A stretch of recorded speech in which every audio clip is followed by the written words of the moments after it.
2018년 서울도서관 외벽에 실린 하정윤 시민의 글입니다. 3월 우리 교회 플랜카드가 되었죠. 봄이 말하네 그대 앞길 따스히 데워 놓았다고. 봄이 다가온 것 같습니다. 지난 한 주 묵상 내용을 간단히 살펴보겠습니다. 월요일 본문은 하나님을 기억하지 못한 일로 벌어졌던 이스라엘의 과거 역사 뒷부분을 다루고 있었죠. 3월 한 달 동안 우리는 레위기를 묵상하게 되는데요. 화요일은 전부를 불살라 드리는 번제였습니다. 수요일은 곡식가루로 하나님께 드리는 소제였습니다. 목요일은 하나님과 관계 회복으로 잔치가 벌이는 제사, 화목제입니다. 금요일, 토요일은 속죄제입니다. 저는 금요일, 토요일 묵상, 속죄제를 다루고자 합니다. 속죄제를 다루기 전에 레위기의 삶의 자리를 생각해 봅시다. 출애굽기 후반은 신랑 하나님이 신부 이스라엘과 함께 지낼 성막을 짓는 과정을 다룹니다. 그리고 레위기를 지나서 민수기 1장에서 10장은 성막 주변에 어떻게 이스라엘 백성들이 장막을 치고 광야에서 인도받아 진군할 때 어떤 대응을 성막 위주로 하는지를 보여주는 성막과 여전히 관련된 부분입니다.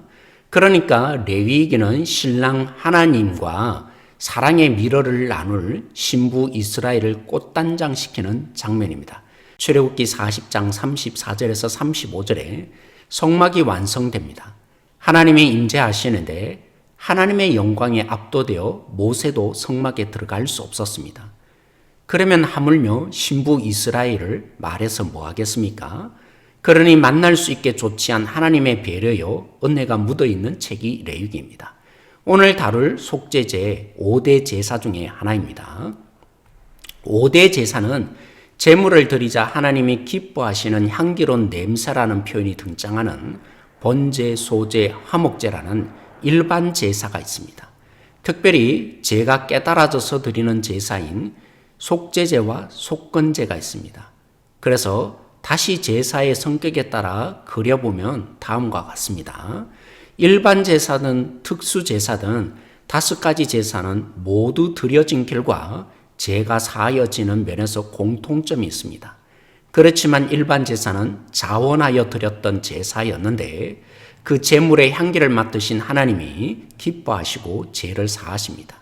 그에 비해 특수 제사는 사람들이 죄가 생각나서 제물을 드려 정결하게 하는 속죄제와 하나님께 그리고 사람에게 보상하는 속건제가 있습니다. 자, 그럼 속죄제의 부분을 들어가 보도록 하겠습니다. 4장 3절 먼저 읽어봅시다. 만일 기름 부음 받은 제사장이 범죄하여 백성의 허물이 되었으면 그가 범한 죄로 말미암아 흠없는 수송아지로 속죄 제물을 삼아 여호와께 드릴지니 아멘. 죄를 범한 사람에 따라 어떤 제물로 드려야 하는지를 자세히 말하는데요. 제사장의 경우를 4장 3절은 말하죠.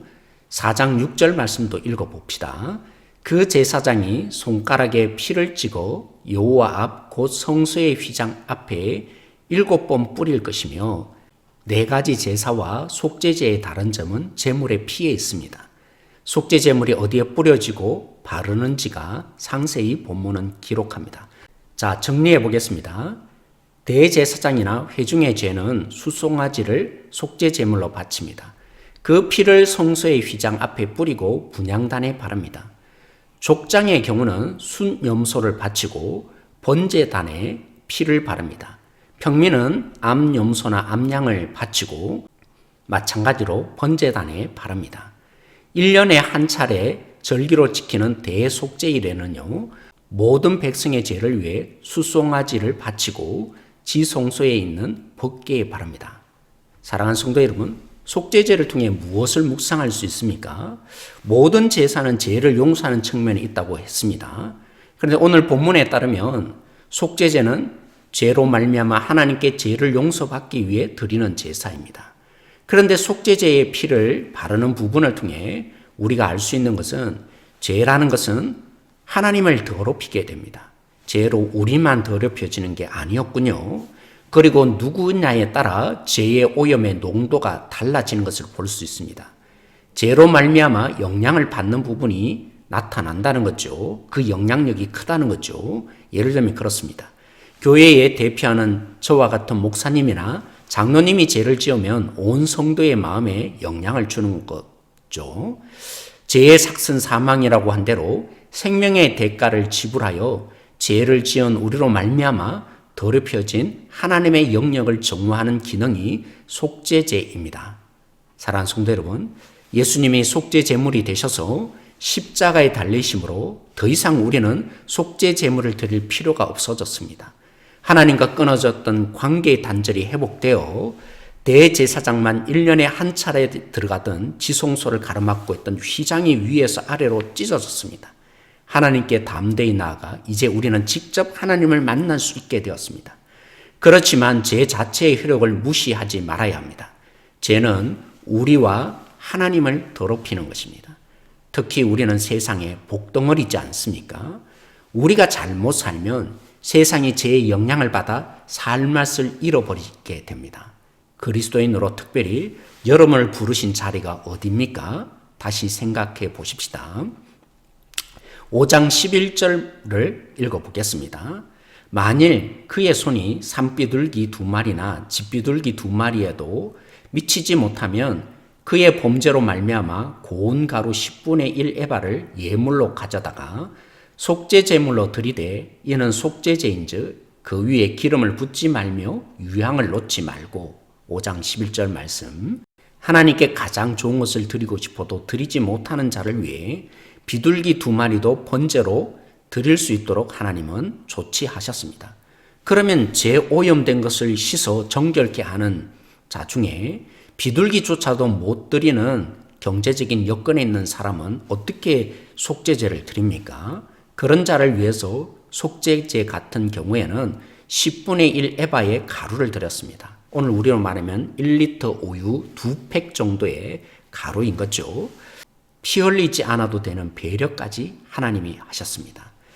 속죄제에 대한 부분을 통해서 하나님이 얼마나 우리를 용서하시고 기회를 주시고 세밀하게 우리를 사랑하시는지 묵상되는 여러분이 되었으면 좋겠습니다. 이제 마지막 부분 어떻게 묵상할 것인가 실질적인 부분에 하나님이 누구이신지를 기록하고 적용하라 이 부분을 한번 생각해 보도록 하겠습니다. 시간이 없는 관계로 이 한 본문만 한번 읽고 마치도록 하겠습니다. 여호와께서 행하신 것과 그들에게 보이신 그의 기이한 일을 잊었도다. 시편 78편 11절 말씀. 지난주 말씀 여러분 생각나십니까? 어떻게 시인이 감사할 수 있죠? 아삽이 세상을 보면 결코 우리는 감사할 수도 없고 그 세상의 수많은 목소리에 우리가 설득당합니다. 하나님을 찾아야 하고 하나님을 알 때 우리는 하나님의 방식대로 이 세상을 넉넉히 살아갈 수 있습니다. 사랑하는 성도 여러분, 그래서 하나님을 찾으십시오. 특별히 말씀 속에 어떻게 보여주는지 찾는 우리가 되어지기를 원합니다. 네, 다음 시간 또 우리가 함께 말씀을 묵상할 것을 기대하며 다음 주에 뵙도록 하겠습니다. 샬롬, 평안하세요.